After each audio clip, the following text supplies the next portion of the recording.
Hey guys, tonight we're going to kick back and take a gentle stroll through history. Let's set the scene. Early 1900s New York. The city is a constant hum of noise, horse-drawn carriages, steam engines, the clatter of 1,000 different languages filling the air. It's a time when immigration is at its peak, and New York is turning into the melting pot of cultures that we know today. Now, imagine it's New Year's Eve. The weather is bitter, and the streets are a mixture of soggy snow and coal dust, but it's also a night full of energy and hope. The celebration isn't like the countdowns and confetti we have now, but it's still a time of year when everyone comes together, even if it's in a much more modest way. So, dim the lights, get comfortable, and let's settle in for a story about how immigrant children in early 1900s New York experienced New Year's Eve.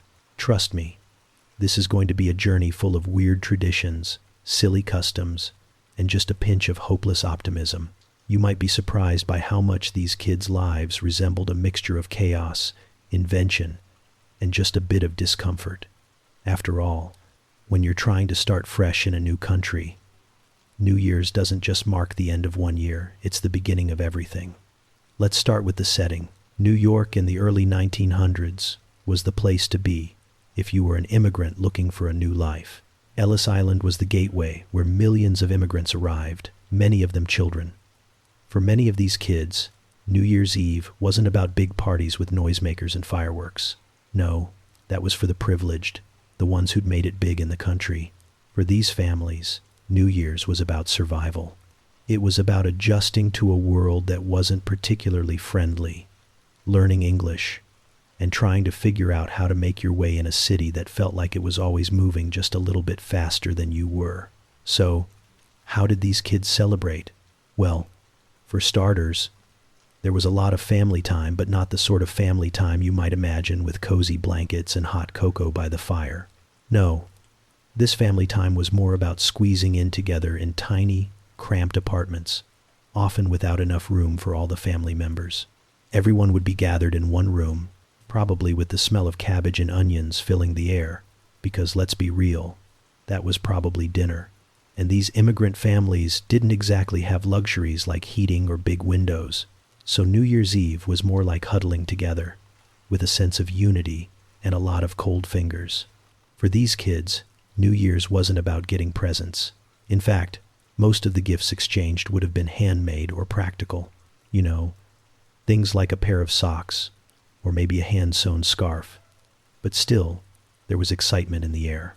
The older generations would pass down their old-world traditions, the same traditions they had brought from places like Ireland, Italy, Poland, and Germany. These weren't your run-of-the-mill New Year's celebrations. No. These traditions were rooted in superstition, luck, and beliefs that were as old as the countries they came from. Take, for example, the tradition of the first foot. Now, this wasn't something that only the adults practiced. Kids, especially the older ones, would be eagerly waiting to see who was the first one to step into the house after midnight. The first person to enter had to be a dark-haired male, preferably a neighbor, and he had to bring something good like coal or bread to ensure a good harvest or good fortune for the year. Bizarre, right? But for these kids, it was an event. They'd be watching from the windows, waiting for someone to knock on the door, and hoping they'd be the ones to get that good luck symbol. Of course, if the first foot didn't bring a decent offering, the year would be full of bad luck, and who needed that kind of pressure? Not a Roman Catholic immigrant in the Lower East Side, that's for sure. Another New Year's custom involved food, which was, to be blunt, the highlight of the evening. But food, during the early 1900s New Year's, wasn't quite the extravagant feast we're used to. These were modest meals, sauerkraut, dumplings, and stews that could feed a lot of people without costing too much. If you were lucky, there'd be a big bowl of rice pudding at the end of the night, and the kids would dig in to see if they could find the coin hidden in the mix. Finding that coin meant you'd be the lucky one that year. And guess what? Every kid wanted that fortune. It didn't matter if you had no money or no presents, you could claim the prize by getting the right coin. This wasn't about the wealth, it was about hope, the hope that something better would come in the new year. Now, I know what you're thinking. That's all very cute. But what about fun? Oh, trust me, there was fun. It just wasn't fun like video games or iPads. For immigrant kids, fun was about making do with whatever they had. For example, a big favorite on New Year's was the game of penny toss. Kids would find old pennies or buttons and toss them into a corner, trying to get them to land in a bucket. Simple, right? Very simple. But to them, it was priceless fun. It was a way of celebrating without needing any fancy toys or games.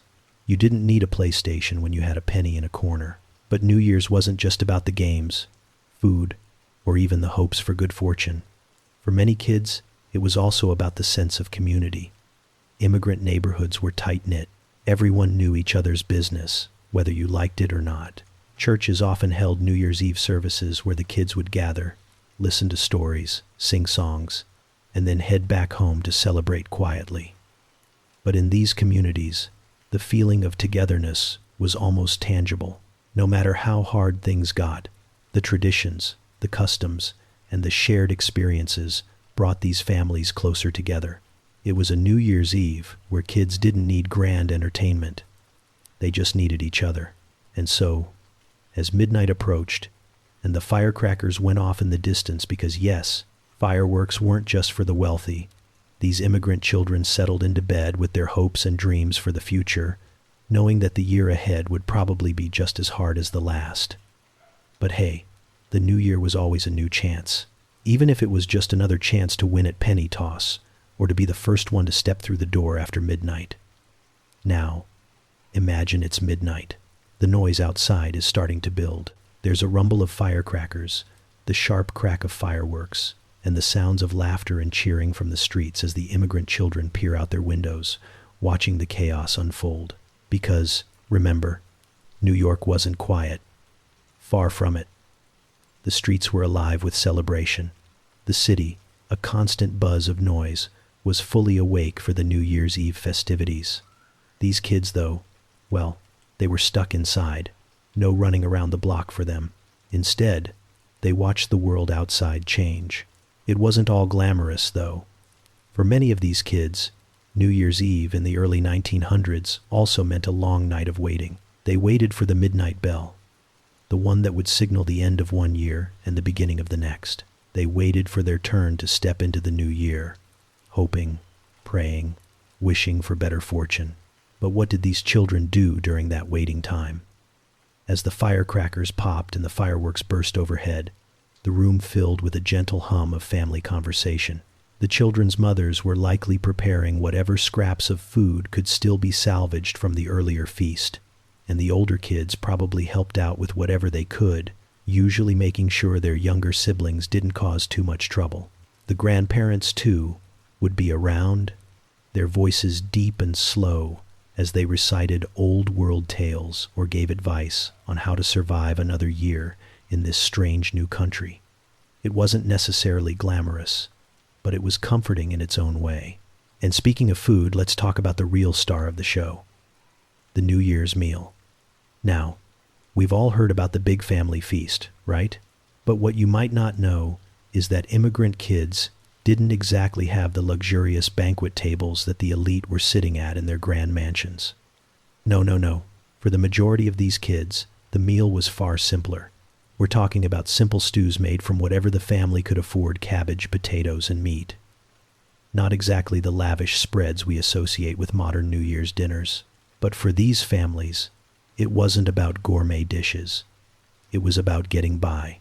And the act of gathering together as a family to share what little they had was incredibly meaningful. Sometimes, there would even be sweets, like rice pudding or fruitcake. Though honestly, it's safe to say these weren't the kind of treats that left anyone feeling like royalty. Now, here's a fun twist on the tradition. It's not just about eating and chatting. There's also the little-known tradition of the New Year's wish. Immigrant kids were taught to make wishes for the coming year, but these weren't like the wish upon a star kind of wishes. Oh no, they were a little grimmer. These kids were being raised in a world where you didn't just hope for presents or candy. You prayed for health, for safety, and for better fortune. And the wishes weren't all made with the grand hopes of happiness. Sometimes it was just about surviving another year. So, the older children would gather their younger siblings around, telling them stories about the old country superstitions, things they needed to do to ensure good luck. Maybe they would tie a red ribbon to their bedposts to ward off bad spirits. Or maybe they would carry a lucky coin in their pocket to bring in the new year with a bit of fortune. The religion aspect also came into play. A lot of immigrant children found themselves having to balance the New Year's traditions of their home country with the more Christian practices they were adopting in America. Church services were often packed, filled with immigrants trying to find their place in a foreign land. But while the adults were busy with prayers and sermons, the kids, well, they were just as likely to be running around, making sure they didn't accidentally knock over a candle or end up underfoot. Even in church, the kids were still trying to carve out their own piece of the celebration. But let's not forget the true immigrant experience, the part where everything doesn't always go as planned. See, while the parents were trying to make the New Year's celebration as close to home as possible, there were still those moments of homesickness. For the kids, especially, it could be overwhelming. Imagine being a small child, having just come to a foreign land, and now you're trying to navigate through a whole new culture, with strange food, customs, and people. And on New Year's Eve, when you're supposed to be excited about the new year, you're also missing everything from the old world. Missing the comfort of home, missing the familiar sounds of your native tongue, missing the traditions that once felt so warm and safe. But there was still something magical about New Year's in those early days. The hope, the promise of the future. It wasn't just about the feast or the festivities, it was about the possibility of what could be. And for the immigrant kids of early 1900s New York, that hope didn't come with fancy presents or endless treats. It came with a new beginning, one where the next year was always a little brighter, even if that meant just getting through another long winter. As the evening wore on and midnight approached, the excitement built. For those kids who lived in the working class neighborhoods, there wasn't a big public countdown or elaborate parties. There were no glittering lights or fancy celebrations. Instead, the countdown was internal. It was the anticipation of something new, the belief that maybe, just maybe, things would improve. And when the clock struck 12, there wasn't the usual chaos of fireworks. No, it was the sound of the church bells ringing through the night, signaling the start of a new year.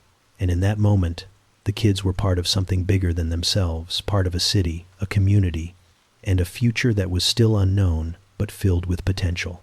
All right, now that we've established the emotional landscape of New Year's for these kids, let's focus a little more on the actual traditions they were experiencing in their immigrant neighborhoods. You see, for many of these children, New Year's Eve wasn't just a celebration of the end of the old year. It was a deeply personal and sometimes conflicting moment in the midst of their new lives in America. They weren't just learning how to fit into a new country. They were trying to hold on to pieces of their old world while figuring out how to survive in a bustling city that was constantly changing. And the way they celebrated, especially on New Year's Eve, reflected that push and pull. One of the most interesting parts of New Year's Eve for these kids was the way they had to navigate their dual identities, American on the one hand, and still very much European on the other.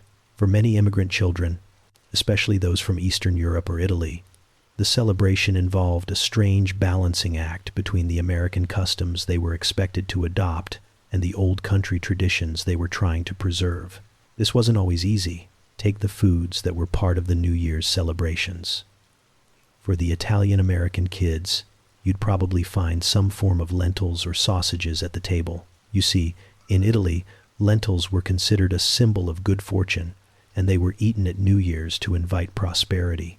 But in the U.S., these kids might also be exposed to an entirely new kind of American holiday food, like punch or the cornbread typical of Southern celebrations. And so, as a kid, you might have found yourself sitting at the table, eating lentils with your nonna, while your friends at school were talking about apple pie and turkey dinners. It was a very strange, very confusing moment for children who were trying to blend the best of both worlds. On top of that, New Year's resolutions in the immigrant communities had a very different tone than what we might think of today. Instead of pledging to lose weight or get fit, these kids were likely resolving to survive another year, learn English better, or help their parents navigate the complexities of life in New York. It was a bit grim, sure, but for these children, New Year's was about hope, change, and the promise of a better tomorrow. Sometimes that was as simple as finding a new job for their parents or hoping that they'd get a good teacher at school who spoke their language. The resolution wasn't so much about personal growth, it was about survival, and if they could make it through another year in a new country, well, that was a pretty solid win. Let's not forget about the immigrant kids who celebrated New Year's Eve in the Bronx or the Lower East Side places, where there were a lot of crowded tenements and very little space to even think about how to celebrate in any typical American fashion. These neighborhoods were home to a melting pot of nationalities and cultures, each of them with their own set of New Year's customs. A child growing up in this environment would likely experience a lot of blended traditions. Maybe they'd listen to Polish folk songs one moment, and the next, they'd be helping their parents make sauerkraut, a German tradition. It was confusing for them, but it was also incredibly rich and exciting. The chaotic energy of New York, especially during New Year's, is something you can't really capture in a modern sense. This wasn't about sitting in front of a Netflix countdown or getting your hands on the latest gadgets. No, New Year's was loud. It was crowded. The kids who lived in these neighborhoods were probably used to the noisy hustle of the city, but on New Year's Eve, it hit a whole different level. The streets were full of firecrackers, horses' hooves clopping, and shouting vendors. Kids ran through the streets with sparklers, dodging between the horses and carts that were moving throughout the city. It was a sensory overload, to say the least. And speaking of sensory overload, let's talk about the smells of New Year's. Yeah, not exactly a topic we usually get into, but it's kind of crucial here. The air on New Year's Eve in early 1900s New York was a mix of smoke, roasting meat, and coal dust from the factories. And let's not forget the musty smell of old tenement buildings, mixed with the sweetness of baked goods. If you were a kid walking down the street, your nostrils would be bombarded by this strange combination of the old world and the new world, sometimes making you feel like you didn't quite belong anywhere. You were Roman Catholic on one hand, and American on the other, with a good dose of smelly coal in between. By the time the evening reached its peak, around midnight, you could almost feel the anticipation in the air. The kids would be peeking through windows, watching their parents and grandparents exchange good luck wishes and talking about the coming year. And yet, despite the bustling city streets and all the fancy traditions being practiced, it was still a time of quiet reflection. For these immigrant children, New Year's Eve wasn't just about noise and fireworks. It was about family, identity, and the hope that the future would bring a little bit more opportunity and a little less hardship. So, the first footer is in the door, bringing with him all the hope and good fortune for the year ahead, if he's dark-haired, of course. But what happens next? Well, New Year's Eve for these children wasn't quite over yet. After the ceremonial excitement, when the neighbors are gone and the adults have settled in for their post-celebration drinks, the kids were left with one final task, getting ready for the year ahead. If you were an immigrant child in early 1900s New York, this wasn't just about marking the end of the year. It was about dreaming and hoping that the next year would be better than the one before. But let's face it, New Year's resolutions in those neighborhoods weren't about losing weight or becoming more socially conscious. No, they were about surviving and making it through another year. Maybe it was about learning enough English to get by, or hoping your parents' factory job didn't fall apart. Maybe it was about finding a better place to live, or even just getting a good meal every day. The kids knew this wasn't some Disney-like fairy tale. They didn't make resolutions like, I'm going to read more books, or I'll be more productive this year. Their resolutions were more like, please don't let me get sick this year, or I hope the factory doesn't close down. The New Year's hopes weren't about personal self-improvement, they were about survival in a new land that was far from easy. So, after the first footing, the fireworks, and the minor chaos of trying to avoid getting crushed by all the excited kids running in the streets, the immigrant children would head to bed, their heads full of dreams and fears of what the new year would bring. Some would lie awake, listening to the sounds of the streets outside, the city still awake with its own hustle, the hum of a new beginning in the air. But no matter how noisy it was outside, in their little apartments, sleep would eventually take over, pulling them into the dreams of what they could achieve or what they feared they might lose in the coming year. Part 6. New Year's Traditions of Immigrant Children in Early 1900s, New York, finale. The night slowly winds down, but the city doesn't exactly go to sleep. Outside, the streets are still filled with voices and noises, and for these children, that meant the world was still in motion, still unpredictable, and still filled with a strange promise of what might come next. The next year was always uncertain, but at least there was a sense of hope. The families might be poor, living in crowded tenements, but there was still the chance that things would get better. The parents, in their own quiet way, were teaching their children that New Year's wasn't just about looking back at the past. It was about looking forward to what could be. But for the children, the reality of it all was that the new year was just another day in this strange country. Sure, they were trying to hold on to the traditions and rituals from their homeland, but they were also navigating a world that was constantly changing. They were learning to fit in, but also holding on to the stories of their families, the ones that were still fresh in their minds. There were the stories of the old country, the traditions their parents brought with them, but also the harsh reality of being an immigrant in a rapidly changing America. And as the city began to settle into its usual rhythm, those kids were getting ready to face the new challenges that would come with another year, ready to make their mark on the world, and hoping that this time they might get a little bit more a better future, a better chance at the American dream, and maybe even a little bit more luck in the year ahead. So, what does all of this tell us? Well, New Year's Eve for these immigrant children wasn't just about the fireworks, the celebrations, or even the grand resolutions. It was about hope, community, and tradition woven together in the heart of early 1900s New York. It was about surviving, about holding on to something old, while figuring out how to build something new in a world that didn't always seem to welcome you. But still, the kids carried on. They found joy in the smallest of things, sparklers, pennies, and shared traditions that tied them to their ancestors. New Year's wasn't perfect, but it gave them a moment to dream of better days. And let's be honest, sometimes, isn't that all we really need? A little hope, a little tradition, and the faint belief that the future might just be a little bit better than the past? The immigrant children of early 1900s New York certainly had their struggles, but they also had their dreams. And that, my friends, is the kind of thing that makes New Year's worth celebrating.